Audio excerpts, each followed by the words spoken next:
Welcome back to another Tutorial Tuesday. Today we'll discuss the differential.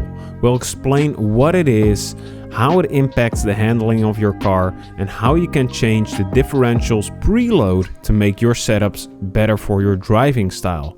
We're also gonna analyze the effects of changes made to the differential with the TrackTitan platform, where you can analyze your own driving for free and get some extra analysis tools when you sign up using code DIV. The differential is a device which uses a set of gears to distribute power to both wheels while allowing them to rotate at different speeds. When a car turns through a corner, the wheels on the outside have to travel a longer distance than the wheels on the inside. The differential solves this by allowing both wheels to rotate at different speeds, preventing your tires from skipping and slipping while turning.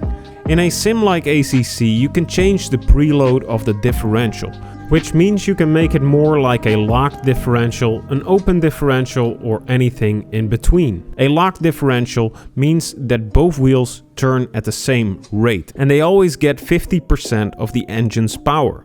Although this is great if you're going drifting, it's not that great for racing.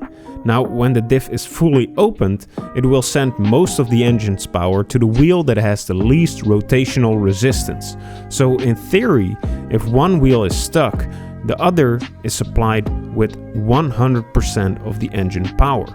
These are both extremes, and you probably don't want to use a fully open or locked diff when you're going racing, but it helps to understand how the differential works. Now, changing the preload of the diff moves it closer to fully open or closed, and this affects the behavior of the car in different scenarios.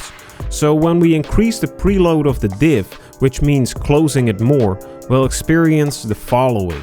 When we're on the throttle, we'll have more oversteer at lower speeds, but more understeer at higher speeds.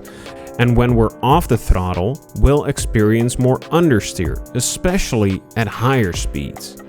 So increasing the preload of the diff can be useful if your car feels unstable at higher speeds and has trouble getting through those low speed corners with a lot of understeer. Now, when we decrease the preload, which means opening the diff up more, we'll experience the opposite. When we're on the throttle, we'll have more understeer at lower speeds and more oversteer at higher speeds. Now, when we're off the throttle, we'll experience more oversteer because the rear wheels can move more freely. Lowering the preload can help you if your car feels too understeery at higher speeds and you need some more agility. Because changes to the preload affect your car in different ways, in multiple situations, it's crucial to make small changes and test them out. That's why we compared 2 laps in ACC at the Nürburgring on the TrackTitan platform. Both laps were driven with the standard aggressive setup, except the orange lap has a lower preloaded differential and the blue lap has a higher preloaded differential.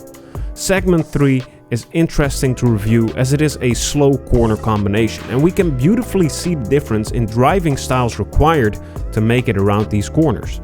The orange lap is a lot smoother with its throttle input, as it is a lot more stable during the slow corners on throttle, while the blue lap carefully uses the on-throttle oversteer to get him around the corner, which becomes very evident in the spiky blue line on the speed chart. We can see the same thing in segment 6, where the blue car is avoiding power oversteer, while the orange car can enjoy a somewhat smoother throttle application. Now, when we look at the fast uphill Schumacher S, we see the orange driver has a lot more agility at these higher speeds. They can get off the throttle later while still being able to make the turn, while the blue lap has trouble keeping it within track limits here.